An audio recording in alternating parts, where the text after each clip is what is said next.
शनि दोष से होने वाले ऋण, रोग, शत्रु, दुख, पीड़ा, उपाधि, उपद्रव सबसे वो मुक्त हो जाएगा। सूर्य देव की शादी हुई।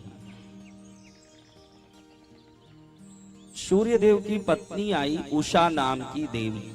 उस देवी का नाम क्या था? उषा देवी।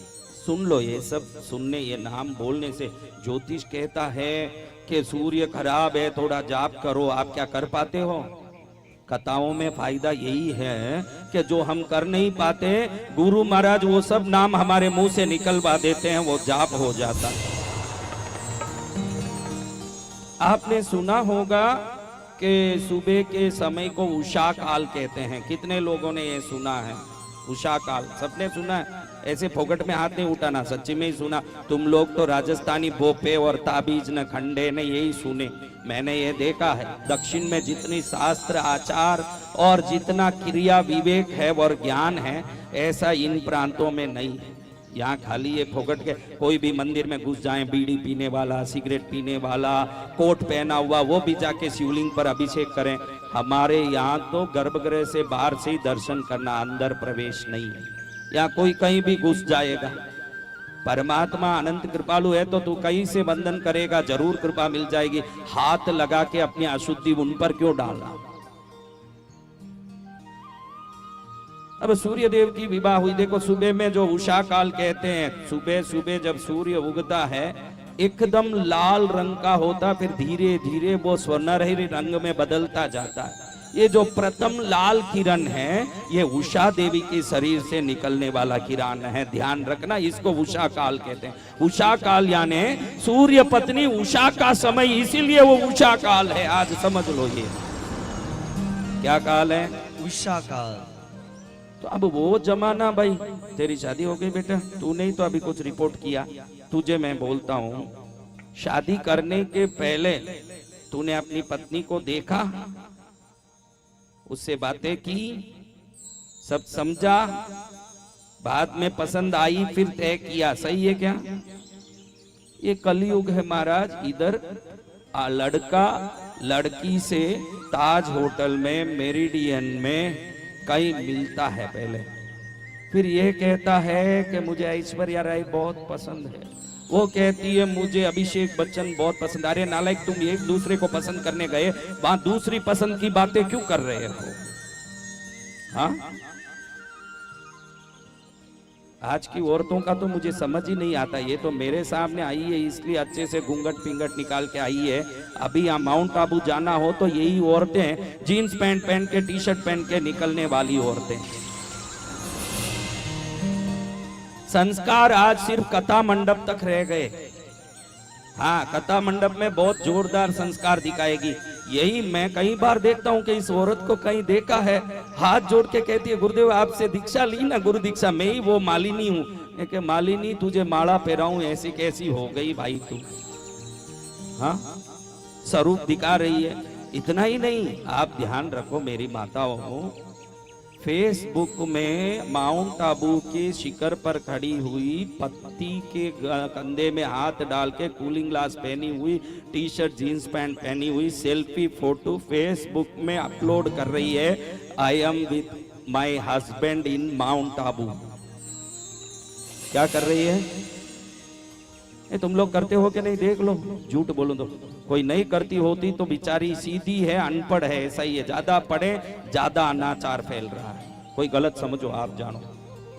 हाँ, अब ये फोटो जो डाला, उसमें क्या लिखा नीचे बोलो? मैंने बोला ना अभी, बोलो। इन माउंट आबू। तो इसको 564 लोगों ने लाइक कर दिया। कितने? 564। अब ये पति को लाके दिखाती है, देखो मेरे फोटो को 564 लोगों ने लाइक किया, वो भी अंगूठा दिखा के वंडरफुल।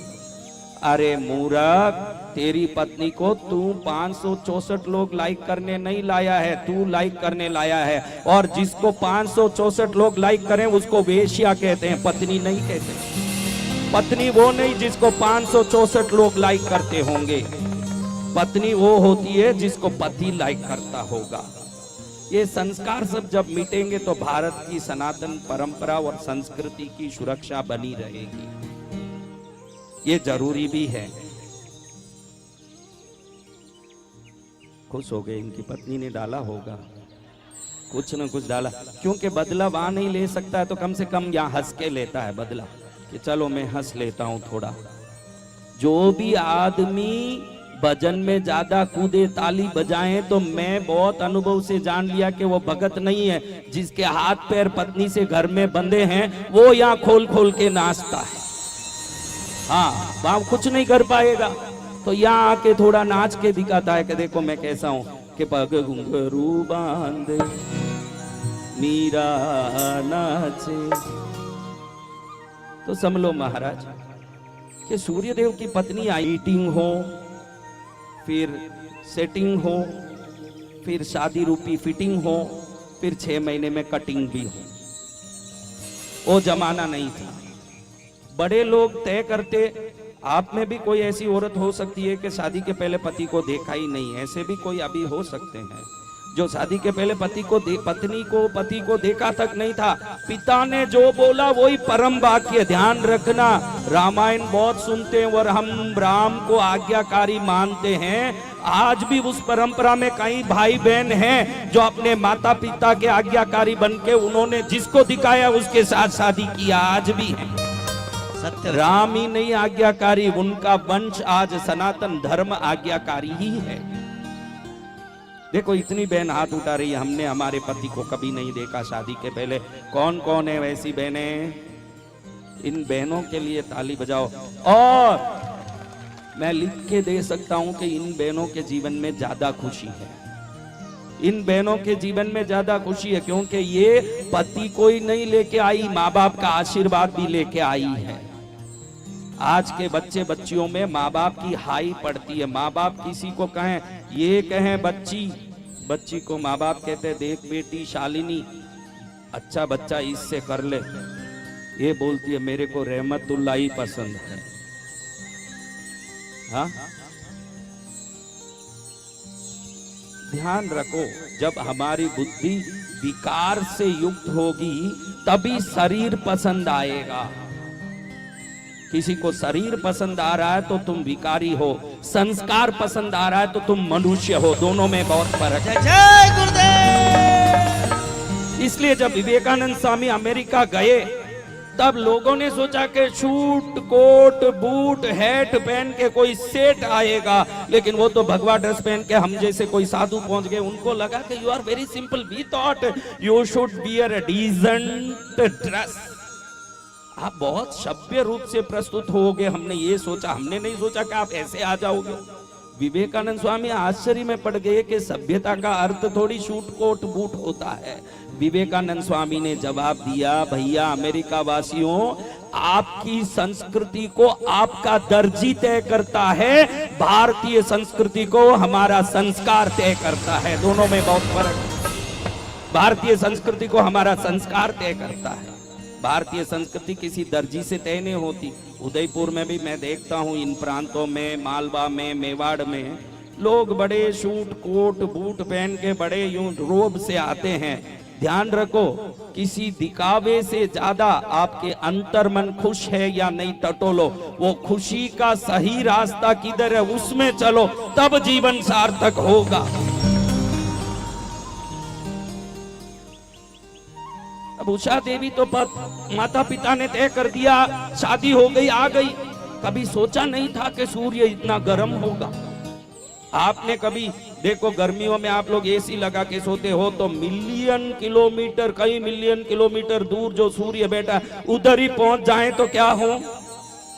उषा देवी सोचे कि मेरे को इतनी गर्मी लग रही है कि मैं मर जाऊं, हाई मर जाऊं, लेकिन पति को छोड़ के जाऊंगी तो पतिव्रता कैसे कहलाऊंगी, और रहूंगी तो झुलस जाऊंगी। एक दुविधा आ गई तो उसके मन ने एक उपाय निकाला।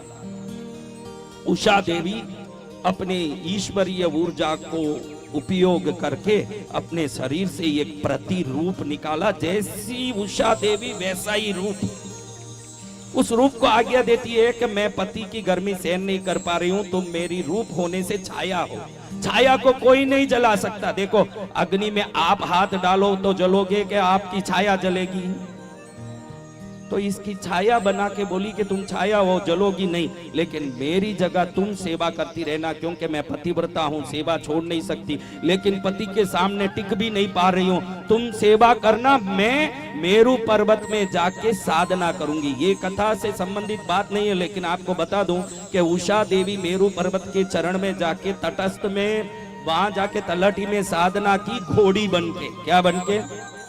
बाद में कई लाखों वर्ष बाद सूर्य देव इसको ढूंढ लेते हैं, वहां घोड़ा बनके इसके साथ जुड़ते हैं। इन दोनों को दो घोड़े उत्पन्न हुए जिनको अश्विनी कुमार कहते हैं। अश्व यानी घोड़ा, दो बच्चे जो उत्पन्न हुए सनातन धर्म के पुरोधा अश्विनी कुमार। जब भी आपको कोई रोग आए, कोई संकट आए, अश्विनी कुमार सभी रोग संताप निवारक देवता हैं। आज से जीवन में ये सीख के जाओ कि जब भी कष्ट रोग आए तो अश्विनी कुमार देवताओं को एक बार मन से याद करो, आपका कष्ट मिटेगा। ये अश्विनी कुमार का जय जय गुरुदेव। ये बात बीच में आई। अब छाया देवी देखो पति की सेवा करती है। छाया यानी क्या रंग का होता है बोलो? काले रंग के। छाया कैसे होता है? तो सूर्यदेव और छाया को एक पुत्र हुआ। सूर्यदेव ज्यादा व्यस्त, सुबह से शाम तक पृथ्वी का भ्रमण, इधर से उधर घूमना, इसमें ज्यादा दिमाग नहीं लगाया कि ये डुप्लीकेट देवी है। वो अपने काम में व्यस्त है, इधर एक बच्चा हो गया। अब काली माँ का बच्चा कैसा होगा? वो काला होगा। छाया जैसे पीछे पीछे जाता है, वो भी मंद हुआ। क्या हुआ? मंद हुआ। मंद गति का बच्चा। अब ये मंद गति का बच्चा देखो मंद हुआ तो देवलोक के बच्चे कहते हैं, काला कलूटा कालिया आ गया हमारे साथ खेलने का, चल यहाँ से कालिया। ऐसे सब दुत्कार थे। और मंद भी था, धीरे धीरे चलता। लोग देवता तो बड़े फुर्तीमान होते, और ये मंदी देख के देवता मजाक उड़ाते कि भाई ये देखो देखो मंद गति आ गई। तो ये रोते रोते माँ के पास गया। माँ क्या बेटा क्या हुआ? मेरे बच्चे, मेरे लाल, तुझे क्या हुआ?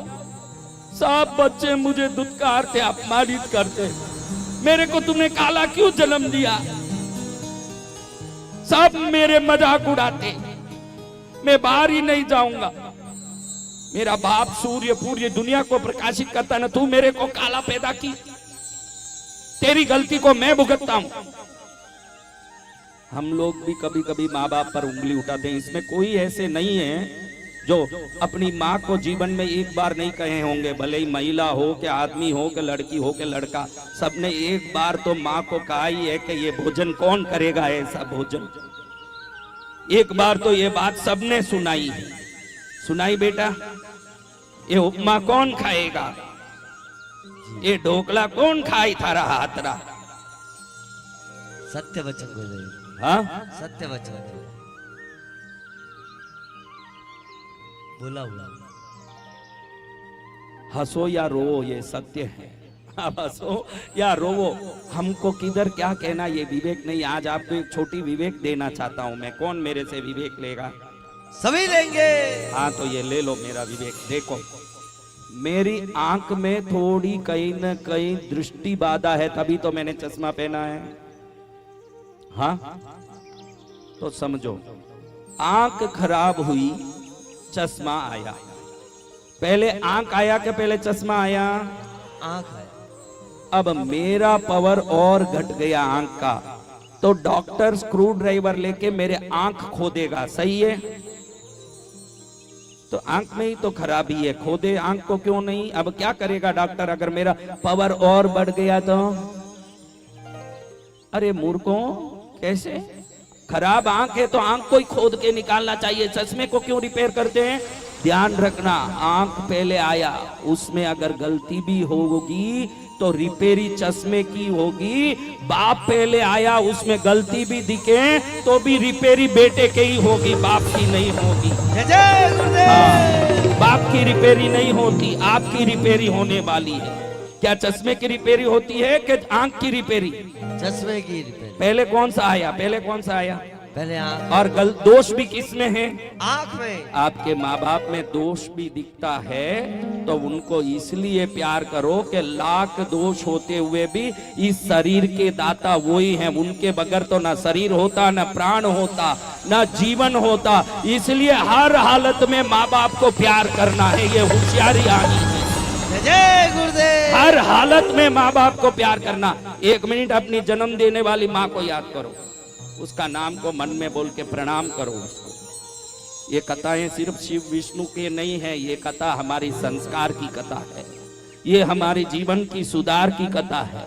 ये ब्रह्मा विष्णु की कथा नहीं है, ये सबकी कथा है। देवों की तो है ही, लेकिन मेरे संस्कार की भी कथा है। अपने बाप को याद करो। कई लोग इसमें बाप को दुश्मन मानने वाले बैठे हैं। दुश्मन बाप नहीं, तेरा विचार है दुश्मन। बाप को प्रणाम कर, गलती को माफ करने को प्रार्थना कर। जो माँ बाप से गुस्सा रखेंगे उनकी जन्म कुंडली में सूर्य चंद्र बिगड़ जाएगा। जो बाप को दुख देगा किसी काम में सफल नहीं होगा। जो माँ को दुख देगा वो मन से दुखी होगा। चंद्रमा मनस हो जाता है, चंद्रमा मन का है और चंद्रमा है, सूर्य पिता है। पितृदोष किसको होता है? कुंडली में देख के कोई बोले कि तेरे को पितृदोष है, पूर्व जन्म में पिता को सताया, उसको ही पितृदोष आता है। सूर्य नीच का होता है। सूर्य नीच का होने से पितृदोष कैसे साबित हुआ? क्योंकि सूर्य ही पिता है न चंद्र ही माँ। समझ रहे हो बात? कौन कौन पिता से गुस्सा रखते हैं वो दिल से मेरे सामने हाथ उठाओ, तभी तुम्हारा कल्याण आज होगा। आज ही गुस्सा छोड़ दो। पिता से गुस्सा नहीं किया जाता। जिनका दिया शरीर को रख के उन पर ही गुस्सा कर रहे हैं, इससे बड़ा मूर्खता नहीं है। उन्होंने शरीर दिया, उनको प्रणाम करो। जो भी आज हम मौज ले रहे हैं, आनंद भोजन, धन दौलत गहना गाड़ी, सब ये शरीर नहीं होता तो क्या होता? शरीर के दाता कौन? तो उनसे गुस्सा किया जाता है। देने वाले पे ही दी हुई चीज को लेके लात मारे तो वो कौन सा होशियार? हाँ, माता ने जो कष्ट बुटाया और ऋण कभी न जाए चुकाया। जिनकी गोदी में पलकर हम कहलाते होशियार, हम पर किया बड़ा उपकार, हम पर किया बड़ा उपकार। मात पिता गुरु प्रभु चरणों में प्रणवत बारंबार। हम ए उठ रे, उठ उठ, क्या है? बेरू जी आए शरीर में, उस टाइप से उठ फटाफट। तेरा नाम क्या है? थोड़े ऐसे बजाते रहे, आर्गन बजाते रहे। बोल। जिनेश। तो ढीला क्यों है? तेरी माँ रोटी नहीं डालती है तेरे को? जिनेश। काय के जिनेश? जिनेश। जिनेश्वर का बच्चा कैसे होना चाहिए? अच्छा बोल। 5 किलो का टमाटर तुझे टोकरा उठा के दूं, 5 किलो टमाटर का, कितने घंटे तक तू उठा के चलेगा? बगैर नीचे रखे कितने घंटे तक उठा के चलेगा? कितना घंटा उठा सकेगा? पूरा 5 किलो उठा के चलना, नीचे नहीं रखना, कितने घंटे लगाएगा? बोल। आधा घंटा। तेरी मम्मी बैठी है यहाँ? आई नहीं? अच्छा, समझ गई होगी कि ऐसे बेटों के साथ जाने से घर में ही रहना अच्छा, तो घर में ही बैठी होगी।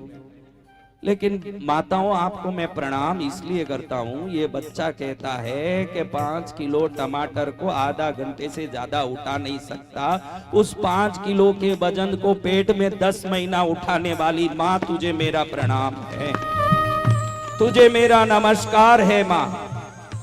बैठ बेटा बैठ, कल मम्मी को ले आना, घर में पड़ी पड़ी सड़ जाएगी, कभी कथा में भी आए, कल्याण हो जाए। हाँ, अब समझ लो, ये है। इनको पूछ रहा हूं भाई राजेश, बहुत सिंपल ड्रेस पहना है। हाँ, क्या पहना? और इसको जोरदार ड्रेस पहना दिया बेटे को, क्या बात है? कहते हैं गुरुदेव मेरा तो क्या है, बच्चे खुश रहें इतना काफी है। पिता ने हमको योग्य बनाया, पढ़ा लिखा गुणवान बनाया। जोड़ जोड़ अपनी संपत्ति का बना दिया हकदार, हम पर किया बड़ा उपकार, हम पर किया बड़ा उपकार। मात पिता गुरु प्रभु चरणों में प्रणवत बारंबार, हम पर किया बड़ा उपकार, हम पर किया बड़ा उपकार। धन्य माँ बाप। देखो बाप को मालूम है कि पूरी संपत्ति आखिर इसी को जाना है, तो भी रात दिन माथा फोड़ी क्यों करता है? बोलो क्यों करता है? क्या लेके जाएगा? हाँ, ये जो डोरा दे रहे हैं ना, यही डोरा कंदोरा पहना जाता है कमर में, वो डोरा तक छोड़ने वाले नहीं है, सब मालूम है। फिर भी मन का प्यार बेटे के लिए इतना है कि मरते दम तक हर बाप बेटे के लिए मेहनत करता है कि मेरा बेटा मौज करे, राजकुमार बने। तो अपने अपने माँ बाप के नाम से देखो, मैं तो अनजाना साधु आया हूँ, कल चले जाऊंगा, मुझे किसी का नंबर लेने, बात करने, मोबाइल में बात करने की आदत नहीं। 25 साल में मोबाइल में बात कैसी होती है मैंने देखा नहीं है, इसलिए मेरी बात छोड़ो, आप अपने माँ बाप के लिए एक बार ताली बजाओ जोर से।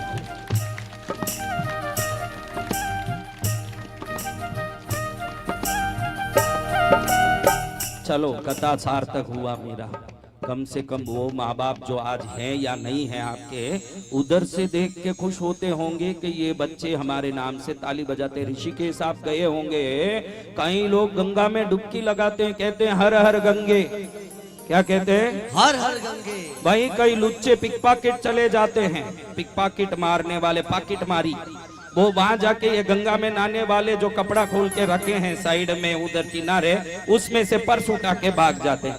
इनके पितृ देवता जो पूर्वज देखते हैं कि हाय रे हमारे वंश में ऐसे हुए, जो वो कहते हैं हर हर गंगे और ये कहते हैं तुमको कर देंगे नंगे। तो आपके हर कर्म के पीछे आपके पितृ देवता देख रहे हैं, ये ध्यान रख के करोगे तो कर्म भी उत्तम होंगे ना, जीवन भी सार्थक होगा। ये देखने जैसी बात। आपके भी पितृ देख रहे हैं कि हमारे बच्चे कैसे हैं, क्या कर रहे हैं, तो अच्छा काम करें। अभी बच्चा रोया तो छाया देवी को गुस्सा आ गया कि मेरा बेटा इतना रो रहा है, कैसे मेरे बेटे को संभालूं। बेटा संभल ही नहीं रहा, जोर जोर से रो रहा है, भयंकर रोना रो रहा है। बड़ी दुखी हो गई माँ, एकदम गुस्सा आया, द्रौपदी की तरफ बाल उखाड़ ली। द्रौपदी ने क्या किया? बाल खुला छोड़ के शपथ लिया कि नहीं? छाया देवी ने भी भैरव पुराण के अनुसार शपथ लिया, मेरा बेटा दुनिया में सम्मानित हो। इतना ही नहीं, आप सुनोगे तो आश्चर्य पड़ोगे। छाया देवी ने शपथ लिया, ब्रह्मा विष्णु महेश ये भी मेरे बेटों को देख के डर के कंप जाएं, उतना शक्तिमान ना बने, तब तक इस बाल की जूड़ा नहीं बनाऊं। कौन कंप जाए? कौन कंप जाए? ब्रह्मा विष्णु महेश। बोलो कैसा शपथ? शपथ लेके साधना में बैठी, 30,000 वर्ष तक साधना की। कितने वर्ष तक? 30,000 वर्ष। क्या साधना? 30,000 वर्ष तक क्या साधना की? 30,000 वर्ष तक साधना की कि मेरे बेटे के गुरु कौन बन सकते हैं, ये ईश्वरीय उत्तर प्राप्त करने के लिए 30,000 वर्ष साधना की। आज यहाँ बैठे हुए में कई लोगों के गुरु ही नहीं है। गुरु कौन है ये जानने के लिए 30,000 वर्ष तक साधना की हो, तो वो गुरु पद कितना बड़ा होगा जिसकी तलाश में 30,000 वर्ष लगा दिया छाया देवी ने। जय गुरुदेव। एक गली में ऐसी कोई औरत होगी क्या जो अनाथ अकेली है? एक गली में ऐसा कोई आदमी होगा क्या जिसकी शादी नहीं हुई? कई माताएं मेरे पास आके, अभी भी आए, कोई आए, भाई बेटे की शादी नहीं हो रही है, आशीर्वाद दीजिए। मैं एक ही पूछता हूं कि तेरे गली में कोई कंवारी बुढ़ी है क्या? कोई नहीं है गुरुदेव। फिर तेरी बेटी कौन सी कंवारी गुरु बुढ़ी होने वाली है? जा, घर सब होने वाला है। जब गली में ही कोई कंवारी बुढ़ी नहीं होगी तो तेरी बेटी क्या कंवारी होने बुढ़ी होने वाली है? संसार में सबकी शादी होगी, संसार में सबका जीवन होगा, संसार में सबको सब मिलेगा। पहले प्रभु और गुरु कैसे मिलेंगे इसकी चिंता करो, कल्याण उसमें होगा। कई लोगों के गुरु ही नहीं, इसमें ही ऐसे होंगे। प्रश्नोत्तर रत्नमालिका में आदि शंकराचार्य को शिष्य पूछता है, प्रभु लोग माँ बहन के नाम से भी गाली देते हैं कि नहीं? ऐसे कोई गाली देने वाले हैं तो आज सौगन ले लो, आज से किसी माँ बहन की गाली नहीं देंगे। जैसे तेरी माँ है, तेरी बहन है, उसकी भी माँ बहन है, तो जो दूसरों की माँ बहन की इज्जत रखेगा उसकी माँ बहन की इज्जत प्रभु रखेंगे। किसी की गाली देनी नहीं चाहिए। तो प्रश्नोत्तर रत्नमालिका में शिष्य आदि शंकराचार्य को पूछता है कि सबसे बड़ी गाली कौन सी भगवान बताओ?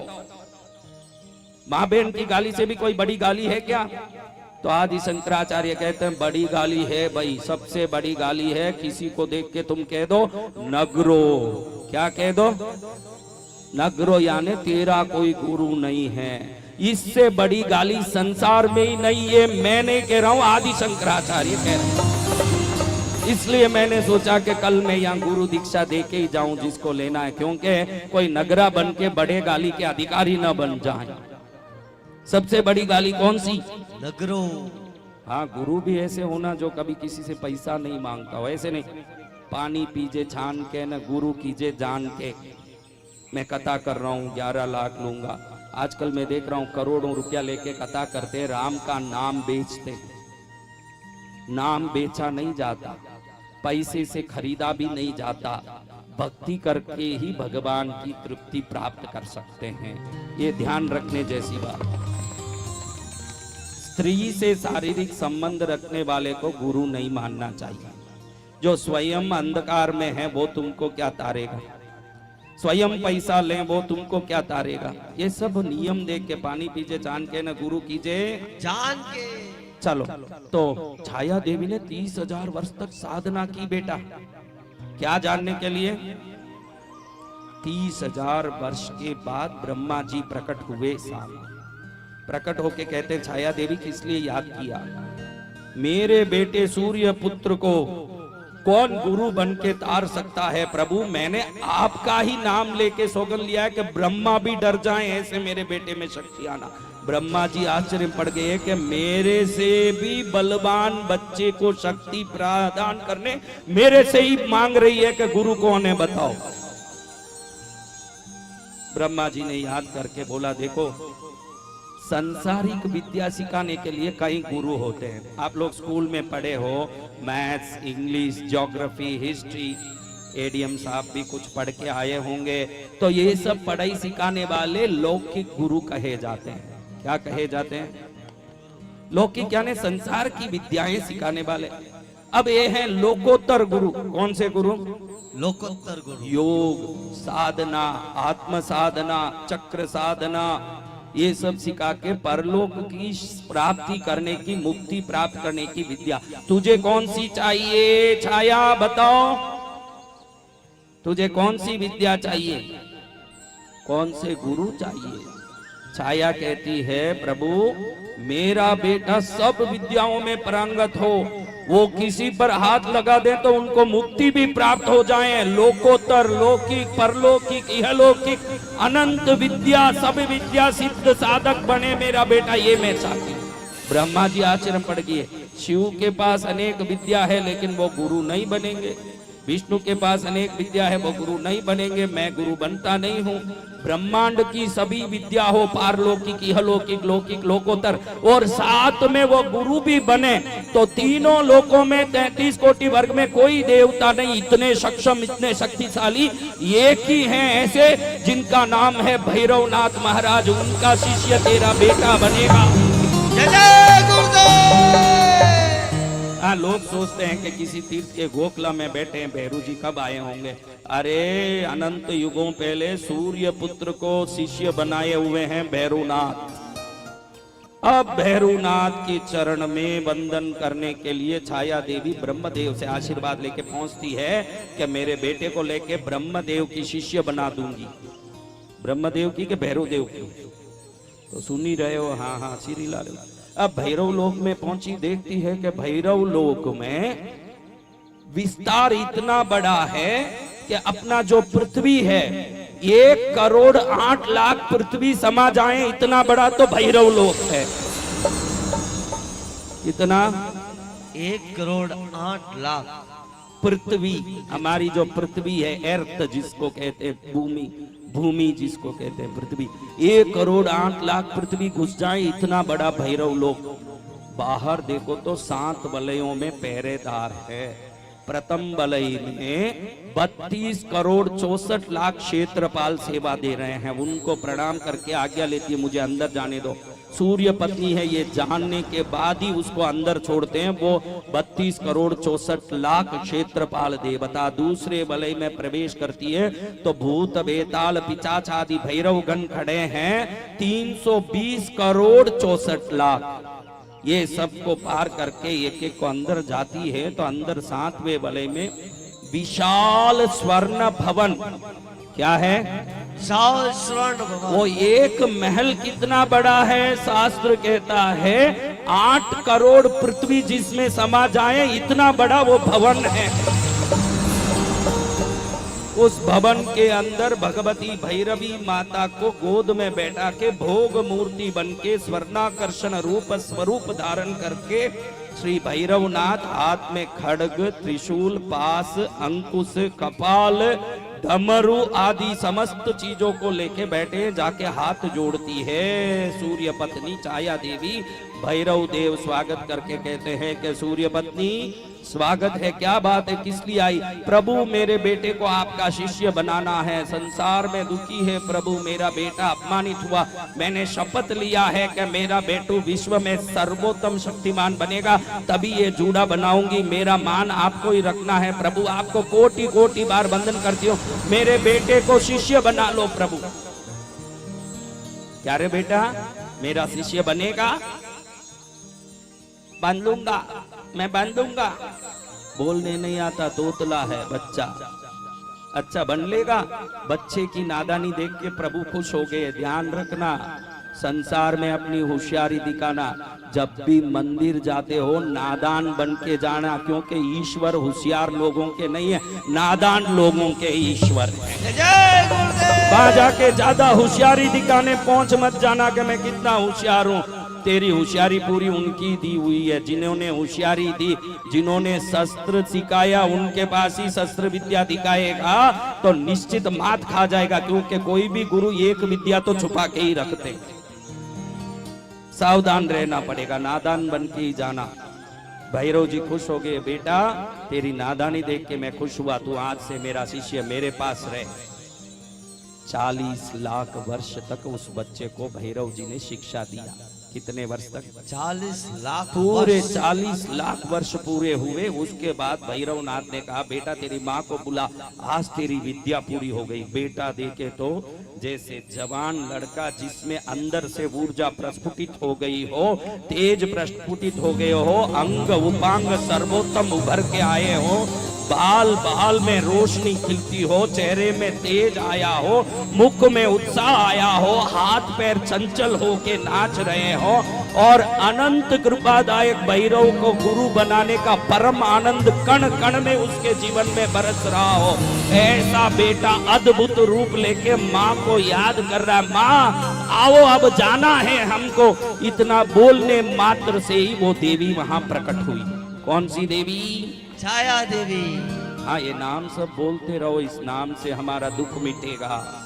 छाया देवी प्रकट हुई, बेटे को देखती है। 40 वर्ष पहले नादान छोड़ के गई थी, आज एकदम युद्ध में जाने तैयार तत्पर हो, ऐसा वीर बन के जवान युवानी का जोश लेके अपने बेटे को देख के आंख में आंसू आ गए कि धन्य हुई मैं, मेरा बेटा बड़ा हो गया। बेटे को पूछती है, बेटा पहले तो लड्डू लड्डू करता था, अब लड्डू बोलता है कि तोतला ही बोलता है? कुछ बोल के तो सुना, गुरुदेव ने क्या सिखाया?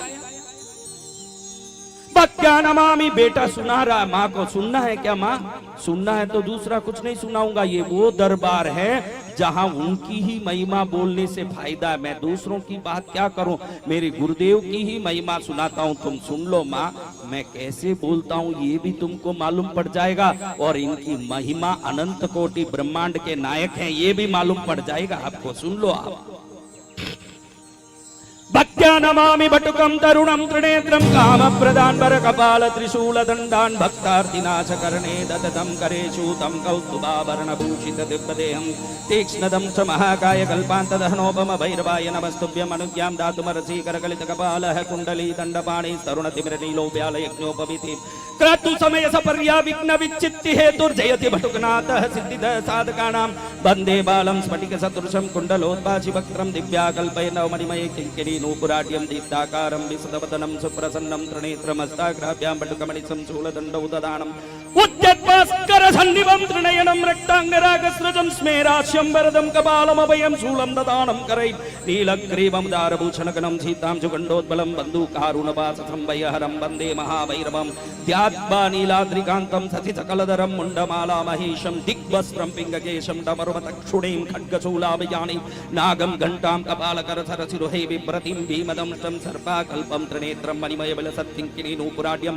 पीतवर्णं चतुर्बाहुं त्रिनेत्रं पीतवाससं अक्षयस्वर्णमाणिक्यं तडिपूरितपात्रकम् अभिलषितं महाशूलं तोमरं चामरद्वयं सर्वाभरणसम्पन्नं मुक्ताहारोपशोभितं मदोन्मत्तं सुखासीनं भक्तानां च वरप्रदं सन्ततं चिन्तयेत् वश्यं भैरवं सर्वसिद्धिदं पारिजातद्रुमकान्तारसिते माणिक्यमण्डपे सिंहासनगतं ध्यायेत् भैरवं स्वर्णदायकं गाङ्गेयपात्रं डमरुं त्रिशूलं वरं करैः सन्ददतं त्रिनेत्रं देव्यायुतं तप्तसुवर्णवर्णं स्वर्णाकृतिं भैरवमाश्रयामि रक्तांबरं ज्वलनपिंग जटाकलापं ज्वालाबली कुटिलचंद्रधरं त्रिनेत्रं बालार्कधूमफलकाञ्चनतुल्यवर्णं देवी सुतं बटुकनाथमहं नमामि। ओम स्वानध्वजाय विद्महे शूलहस्ताय धीमहि तन्नो भैरव प्रचोदयात्। माँ के कान में जब शब्द पड़े तो आश्चर्यचकित हो गई कि मेरा बेटा लद्दू लद्दू करता था, आज परम विद्वान बन के एक एक अक्षर को ऐसे लगा रहा है, ऐसे निकाल रहा है जैसे तलवार युद्ध में लोगों का गर्दन उड़ाता हो। इस प्रकार की शक्ति दिखा रहा है। धन्य है मेरे बेटे, तुझे धन्य है। बेटा, गुरुजी से क्या क्या सीखा तूने? माँ, गुरुजी से क्या क्या सीखा? अंकों को जोड़ के दुनिया को शिक्षित करने की गणित विद्या मैंने सीखी। किस मिट्टी में कौन सा धन होता है, किस मिट्टी में क्या उपज सकता है, किस मिट्टी में घर बनता है, बंजर होता है, ये जानने की पृथ्वी विद्या मैंने सीखी। आकाश में उड़ने की आकाशी विद्या, आकाश गमन विद्या सीखी और पाताल तक पहुंचने की खेचरी विद्या सीखी। पृथ्वी में गमन करने की भूचरी विद्या सीखी। ताल के लय से नाचने की नृत्य विद्या सीखी और गा के सबको रिझाने की संगीत विद्या सीखी। क्षण मात्र में लोगों को वशीकृत करने की वशीकरण विद्या सीखी। हर एक को मोहित करने की मोहन विद्या सीखी। सर्प को आकर्षित करने की आकर्षणी विद्या सीखी। दुष्टों को वहीं रोकने की स्तंभिनी विद्या सीखी। दो लोगों को लड़ाने की उच्चाटनी विद्या सीखी। शत्रुओं की मारण करने की मारण विद्या सीखी। क्षण में सब प्रकार का आनंद लेने की शांतिक विद्या सीखी। बल प्राप्त करने की पौष्टिक विद्या सीखी। सभी धन को आकर्षित करने की धनाकर्षण विद्या सीखी। रिद्धि विद्या सीखी और सभी सिद्धियों को क्षण में प्राप्त करने की सिद्धि विद्या सीखी। चींटी जितने शरीर को बनाने की अनिमा विद्या सीखी। पर्वत जितने बड़े होने की महिमा विद्या सीखी। पत्थर जैसे बलवान बनने की गरिमा विद्या सीखी। रुई जैसे हल्के होने की लगिमा विद्या सीखी। ईश्वरत्व प्रकट करने की ईशित्व विद्या सीखी। समस्त ब्रह्मांडों को वश में करने की वशित्व विद्या सीखी। हर कामना को पूर्ण करने की प्राकाम्य विद्या सीखी और हर चीज को प्राप्त करने की प्राप्ति विद्या सीखी। अष्ट सिद्धि सीखी। नवनिधि को प्राप्त करने की विद्या सीखी। युद्ध में लड़ने की तलवार विद्या, चक्र विद्या, गदा विद्या, शंख भजन विद्या, माल विद्या, मूल विद्या, रत्न विद्या, विद्या, वैद्य विद्या, चिकित्सा विद्या, शिक्षा विद्या, गौण विद्या, गौण विद्या, महाविद्या, दिव्य विद्या, सिद्धि विद्या, सिद्धा विद्या, महाविद्या, गणा विद्या, गुणा विद्या, रेण विद्या, ऋण विद्या, शुण विद्या, वन विद्या, आरोग्य विद्या, ऐश्वर्य विद्या, लोभ विद्या, लाभ विद्या, पराक्रम विद्या, पराकामाश विद्या, सर्व विद्या, शुभ विद्या, वैद्य विद्या, वेद विद्या, भिन्न विद्या, भाड़ विद्या, लोभ विद्या, लाभ विद्या, क्रोध विद्या, भाव विद्या, मैंने ब्रह्मांड के सभी जितने विद्या हो सकती है माँ, तेरी कृपा से, गुरुदेव के आशीर्वाद से मैं परिपूर्ण हो गया। माँ के चरण में बेटा गिर के रो, वो चरणों के आंसू जब छाया देवी के चरण में गिरे, माँ सोचे कि धन्य हो गई। मेरे पति सूर्य देव जैसे करोड़ों सूर्य भी उग जाएं, एक भैरवनाथ के चरण की उंगली का समानता नहीं कर सकते। ऐसे भैरव जी को धन्य धन्य करूं, कोटि बार धन्य करूं। बोलिए भैरव जी महाराज की। हाँ, ये मेवाड़ मालवा के लोगों को कहना चाहता हूँ कि क्या संगीतकारों को बुला के नाचते रहते हो। जब ये भैरव जी की कथा को दुनिया में प्रचारित करोगे, दुनिया जानेगी कि भैरव जी है कौन और उनकी शक्ति है क्या। ब्रह्मांड नायक भैरवनाथ महाराज की। अब भैरव जी के सामने जाके बच्चा खड़ा हुआ, प्रभु आपने सिखाया कि गुरु की विद्या खाली हाथ नहीं सीखनी चाहिए। आपने 40 लाख वर्ष तक मुझे विद्या सिखाई, लेकिन इस विद्या की दक्षिणा नहीं दूंगा तो आपसे ही ग्रहण शिक्षा की मैं अपराधी बनूंगा, इसलिए मुझे गुरु दक्षिणा देने की आज्ञा दो। क्या देना? आप सबने गुरु दक्षिणा दे दी? हाँ, यहाँ कुछ नहीं देना। गाय को 5 रुपए का घास डालना, यही दक्षिणा। गाय की सेवा करना, संतों की यही दक्षिणा। अभी मैंने कहा कि पैसा नहीं लूंगा और आप बोलो दक्षिणा दो, तो फिर बातें अलग हो जाएगी। जाओ गायों को रोटी डालो, यही हमारी दक्षिणा है। अब देखो महाराज, बच्चा बोल रहा दक्षिणा देना, भैरवनाथ जी को कह रहा दक्षिणा दूं। भैरव जी कह रहे हैं बेटा दक्षिणा देगा तू, मुझे दक्षिणा देगा? भैरव हंस रहे हैं कि मेरे पास क्या नहीं है जो ये देगा। फिर भी भैरव जी कह रहे हैं कि ठीक है बेटा, तेरी इच्छा दे। एक क्षण भी देरी नहीं किया ना ये बच्चा, भैरवनाथ के चरण में सिंहासन में रहे हुए स्वर्ण तलवार, स्वर्ण खड़क को हाथ में उठाया, अपने गर्दन पर चलाया और गर्दन को तोड़ करके, काट करके, खुद की प्राण की बलि दे के गुरु को दक्षिणा दी।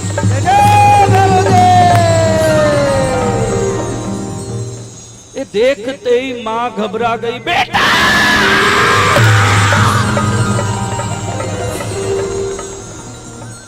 क्या तुझे मरे हुए मुर्दे के रूप में देखने के लिए मैं यहाँ लाके छोड़ी? ये जुड़ा जुड़ा ही हो गया। ये बाल कब मैं बांधूंगी? मेरे बच्चे 40 लाख वर्ष में एक एक क्षण को एक एक युग की तरह बिता रही थी कि कब पूरा होगा मेरे बेटे का शिक्षा, मेरे घर में कब मेरा बेटे आए। लाल तू ही चले गया, मेरे शपथ का क्या? मेरे बच्चे, मेरे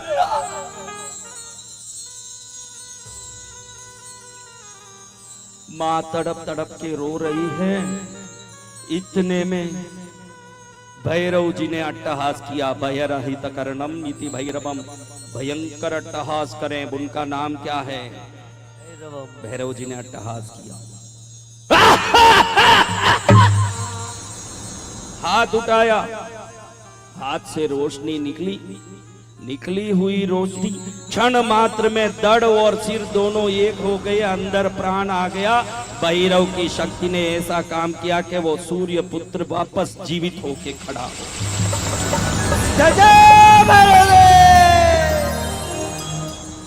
अब ये सूर्य पुत्र खड़ा हुआ, माँ को धन्य धन्य भाव आ गए। हे मेरा बेटा जीवित हो गया, रे मेरा लल्ला जीवित हो गया। देवता पुष्प बरसाओ, देवता सभी आकाश के देवता सुनो, मेरा बेटा मरा नहीं है, मेरा बेटा जीवित है। माँ खुश हो रही है। शनि भगवान भैरवनाथ कह रहे हैं बेटा किसी ने फूल दिया, किसी ने फल दिया, किसी ने धन दिया, किसी ने स्वर्ण रजत रत्न दिया।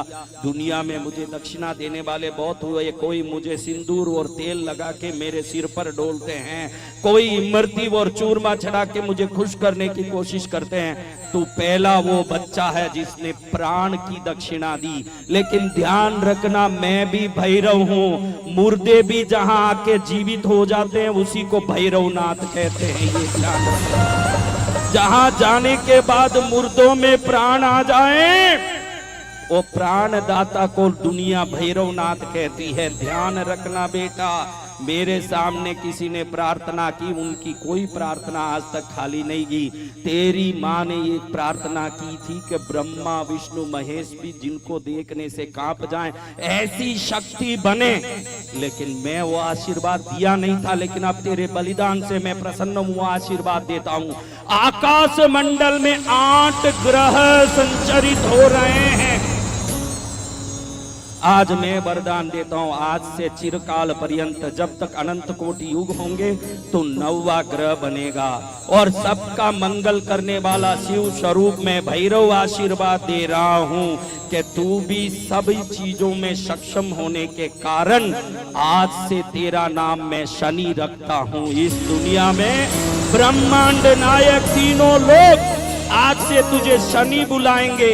तेरी माँ ने कहा कि ब्रह्मा विष्णु महेश भी कांप जाएं। मैं वरदान देता हूँ, जिस दिन कैलाश में, वैकुंठ में या ब्रह्मलोक में ये बालक जाएगा, शनि आ गया, शनि आ गया, इसकी दृष्टि मुझ पर न पड़ जाए, इस डर से शिव को भी कांप के भागना पड़ेगा, विष्णु को भी भागना पड़ेगा, ब्रह्मा को भी भागना पड़ेगा। ए छाया, तेरी प्रतिज्ञा पूरी हो गई, तू जूड़ा बांध ले। आज तेरा बेटा विश्व में सर्वशक्तिमान हो गया। 7.5 की शनि हो, दैया की शनि हो, ये जिसको पकड़ने जाएगा वही भागेंगे दुनिया में। और ये सभी शक्ति मेरा आशीर्वाद है मेरे शिष्य को। इस दुनिया के संपूर्ण ब्रह्मांड के लोगों सभी सुन लो, मैं भैरवनाथ जिसको आशीर्वाद देता हूँ उसको देख के देवता भी कांपते हैं, उतनी शक्ति उनको आ जाती है। इतनी शक्ति मैं दुनिया को देता हूँ। मैं तिल की तेल का दीपक ग्रहण करता हूँ भैरव होके। आज से मैं ये आज्ञा करता हूँ, शनि तू भी मेरा शिष्य होने के कारण सदा तिल के तेल के दीपक से ही पूजा जाएगा। तेरी पूजा ही ऐसे ही होगी और शिष्य गुरु के आगे हों। इसलिए मैं हरदम रविवार को पूजा जाऊंगा तो पहले भक्तगण शिष्य की पूजा करके गुरु के पास आएंगे, इसलिए तू शनिवार को पूजा जाएगा। तेरी पूजा शनिवार को होगी और मेरी पूजा रविवार को होगी।